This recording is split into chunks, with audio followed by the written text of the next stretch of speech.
சிவகங்கையில இந்த ஒரு ஃபெசிலிட்டி இருந்தா இன்னும் நல்லா இருக்கும் அப்படின்னா எதை நீங்க நினைக்கிறீங்க? பீச். ஹாய். ஹாய்க்கா. உங்க பேரு?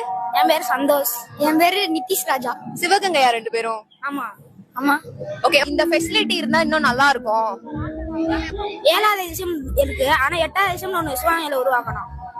என்ன ஒரு புத்திசாலித்தனம். இன்னும் இம்ப்ரூவ் ஆகலன்னு சொல்றாங்களா? 8வது விஷயம் ஒண்ணு உருவாச்சுன்னா எல்லாருக்கும் தெரியும்ல, சிவகங்கை அந்த மாதிரி இது என்ன இருக்கு அப்படி அந்த மாதிரி ஏதாச்சும் உருவாக்குனா நல்லா இருக்கும்.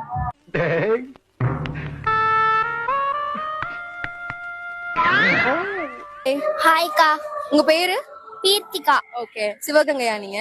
ஆமாக்கா. ஓகே, இப்போ உங்களுக்கு ஒரு கொஸ்டின். ஓகேவா, நம்ம சிவகங்கையில இந்த ஃபெசிலிட்டி இருந்தா நல்லா இருக்கும் அப்படின்னா நீங்க எதை சொல்வீங்க?